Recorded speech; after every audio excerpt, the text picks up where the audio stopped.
So today we're going to take a look at 100 Thieves versus NRG, a very interesting game that was played between these two sides, and overall a pretty good game, I think, as well. So let's take a look at it and see how it went. And we're going to start with actually the first round with NRG's defensive pistol round and why this pistol round is so good. And actually it's kind of funny that I saw pretty much the exact pistol round play out pretty much the exact same way in a game earlier in the day between Footballist and Team Vitality, and it pretty much played out the exact same, as I said. So what's going to happen here is NRG are going to go for a bit of a mid stack, as you can see, and they're going to basically be playing a bit of retake on both A and B. But this pistol round is just so good, and I'll explain why. So it's going to start off with a knife here from the KO that's going to get thrown up, and is actually going to come here and land towards A main after a bit of time. You can see NRG still have their stack towards mid. Knife goes off and it's going to see 3 players there. We'd also had a Prowler early from 100 Thieves just to clear A main.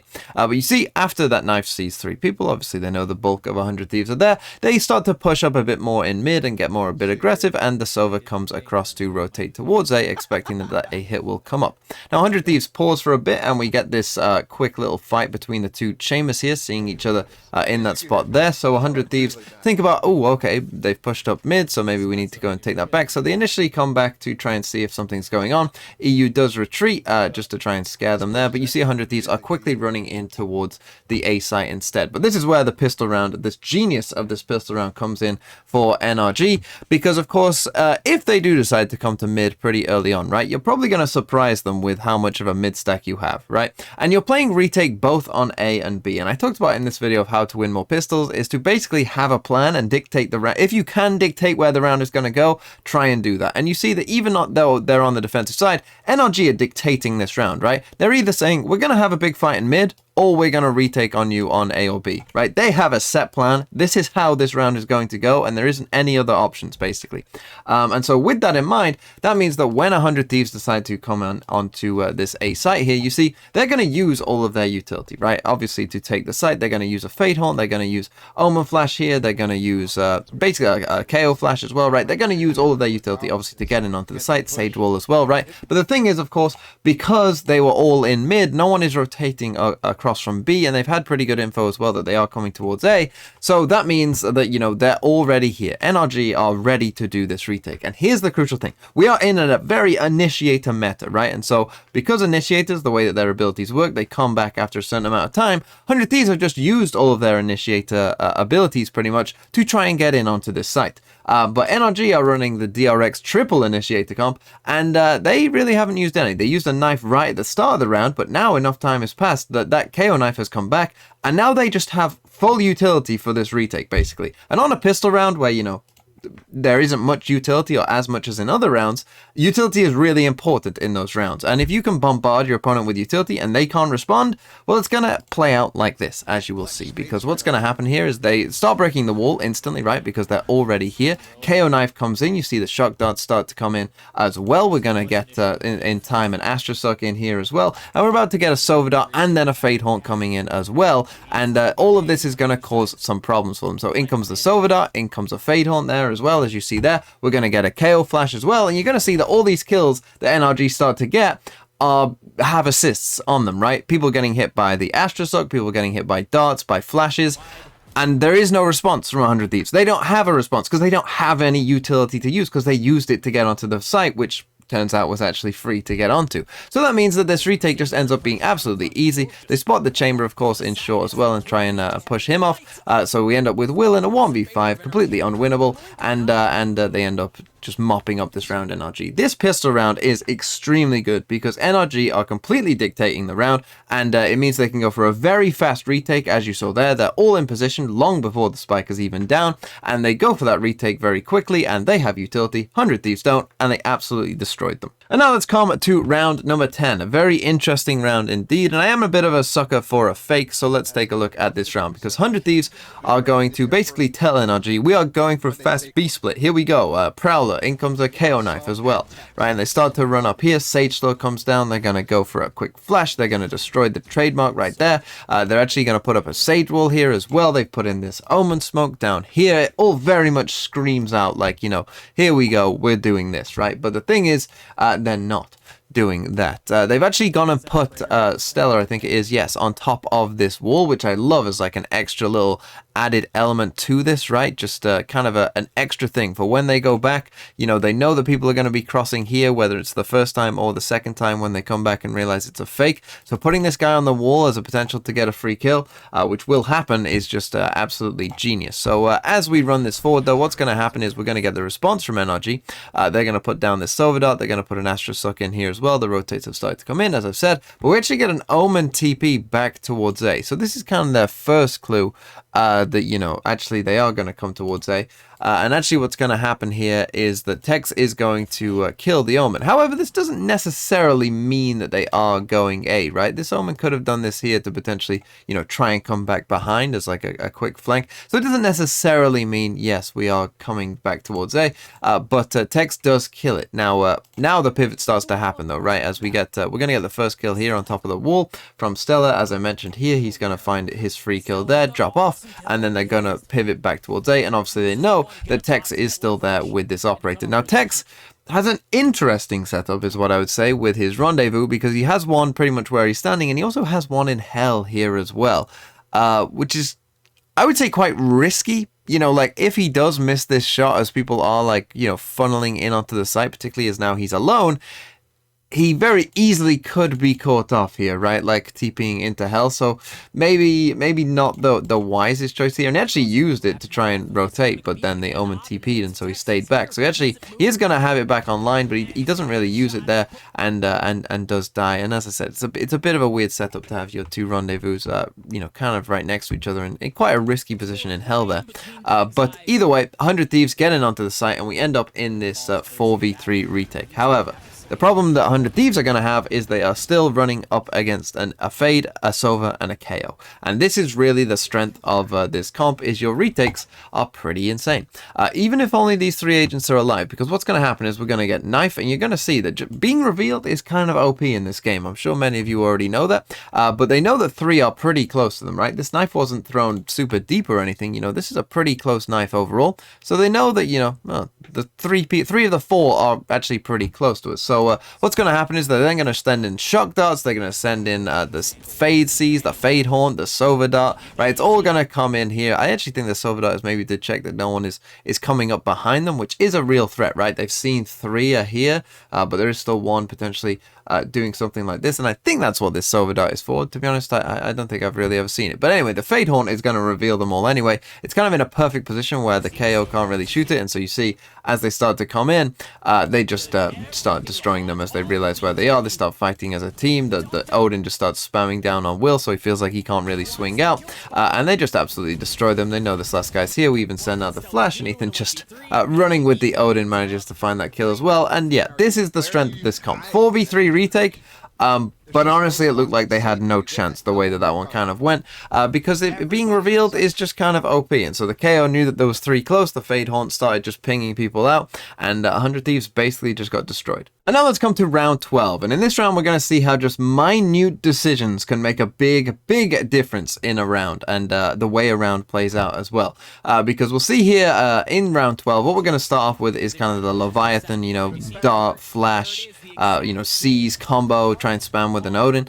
Quite a cool one, but actually Ethan gets revealed by a Fade Haunt that was towards short here, and so he has to send out a drone to see if he was being pushed pretty early, and Asno was pushing up, but eventually what's going to happen here is 100 Thieves are going to come back and try and do a bit of a B split. So they send out a Prowler towards A and trying to, you know, fake a bit of presence there. Knife comes out in response, sees no one there, and so eventually what you see here is 100 Thieves do group up towards mid, and they are going to go for this B split with the Fade here towards B main. They're going to send out the second Prowler here, see that the op is there for Tex, and now we're going to get our crucial decision point from Tex. As 100 Thieves start to come up, they are going to wall up there, as you see just there, and they're going to destroy the chamber trap, and they're also going to destroy this door. And it is at this moment that the crucial decision of this round is going to be made, and that is by Tex here on the chamber, because when this door is being destroyed and his trap has been destroyed, he has a choice. He can either stay here and hold B main, as he's doing right now, or he can decide to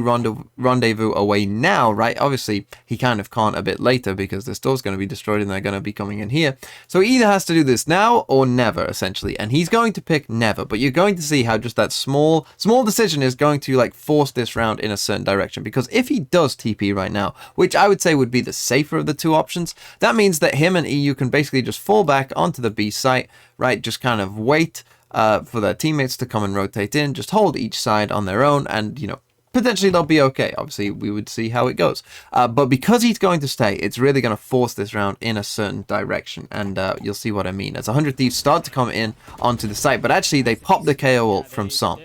So this is the defensive KO has popped his ult. So 100 Thieves, they're basically like in on the site, but they don't want to go any further because they don't have any util. And then EU is also going to fade ult. Now, here's the crucial thing about this.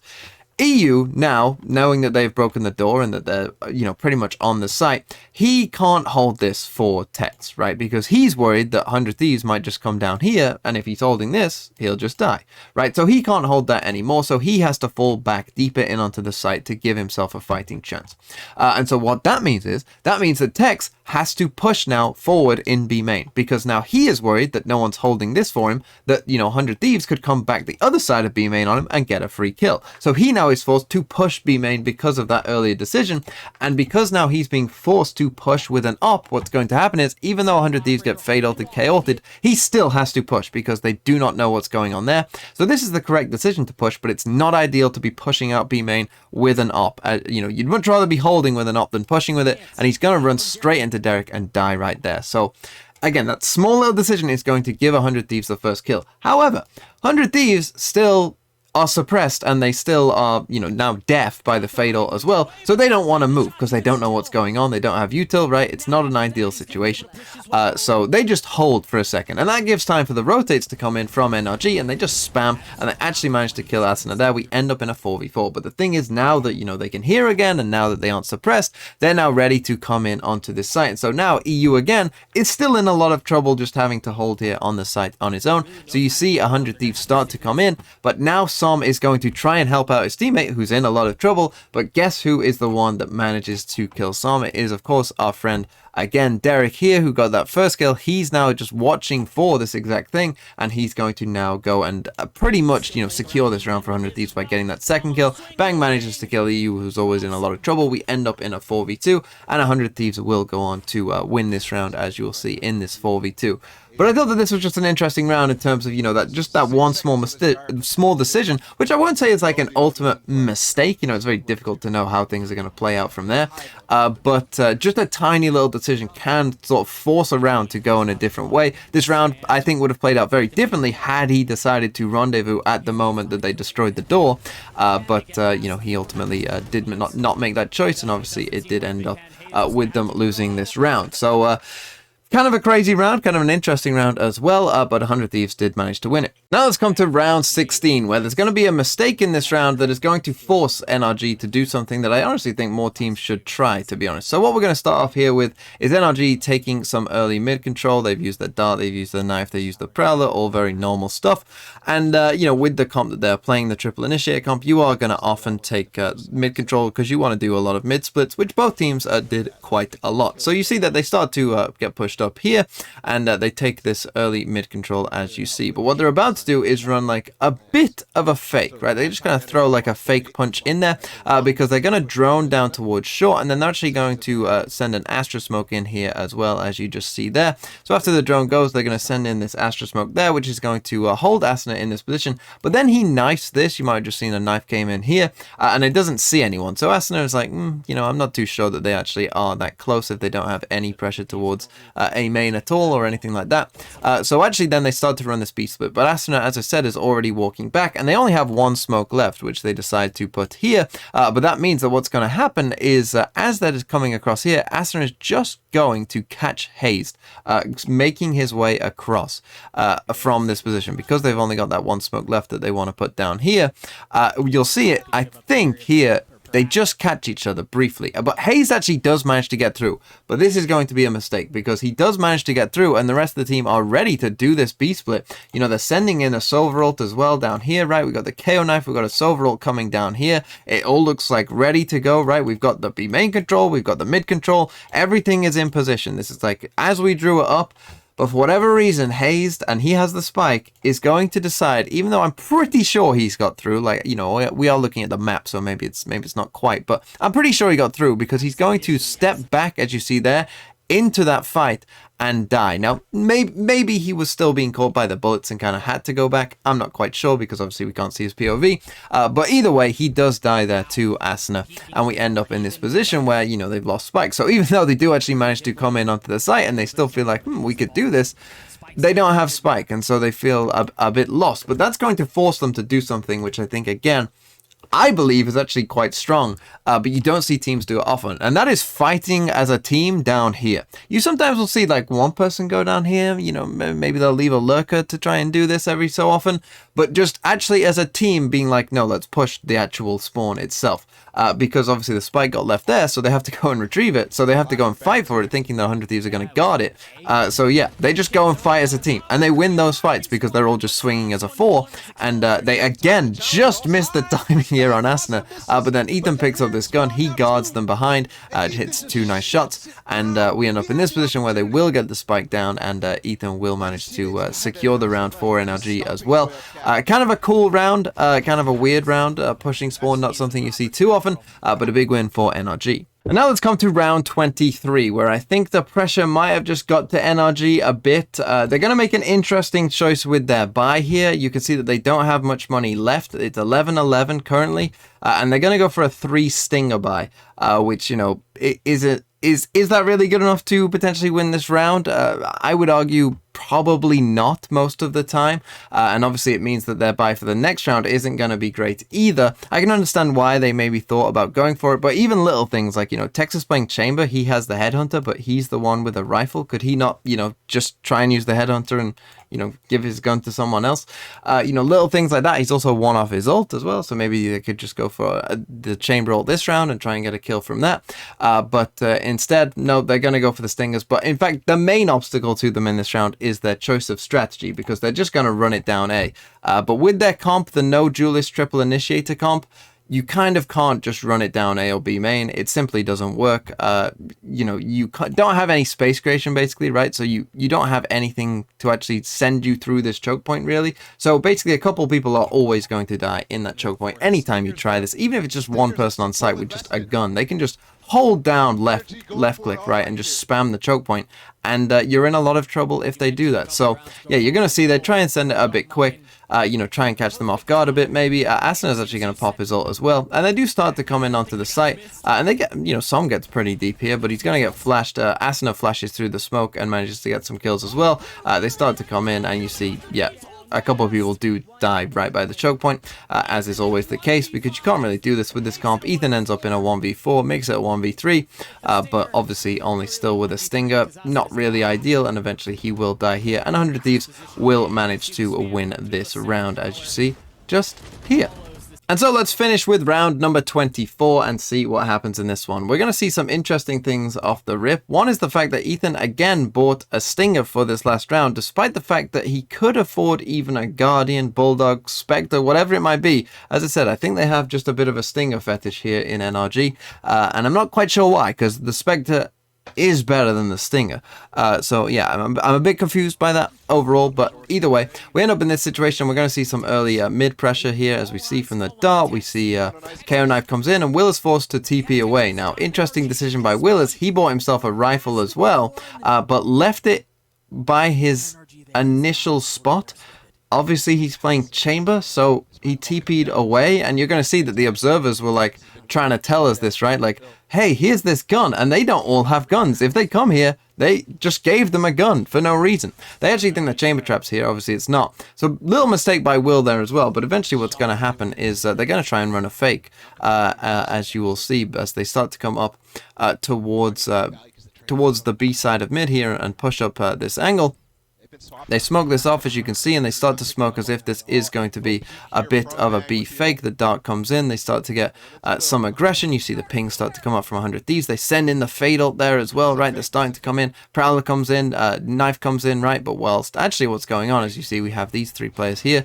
Drone is actually coming in on A. I think this Astra ult comes in a bit late, you know, considering where maybe the drone is and where these players are potentially, right, in terms of selling this fake. So Astra is actually back in position by the time they're actually coming in towards short, and Tex here, well, he actually is going to manage to find the first kill with a shorty right there. But now we're going to see the power of a survival smoke. I talk about these things all the time because they're just so good.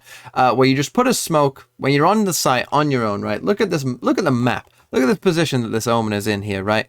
Bang is going to win the round, though. And a large part of why he's going to win this round is because he just put a smoke in the middle of the site. And so he's going to be able to play around with it, right? He sends a flash out, gets the first kill. But now you're going to see Tex is trying to hunt him down, but he doesn't know which way he's gone, right? He doesn't know he's in the smoke. Bang gets another one. Positions back on the other side of this box with the smoke. And he manages to get 3 kills, and he wins them the round. He gives the time for the rotates. We end up in a 1v3. And 100 Thieves will manage to secure this round right here, as Will finds that final kill. Big from him, but big from Bang as well to hold it down. Survival smokes are OP, and 100 Thieves will win this game.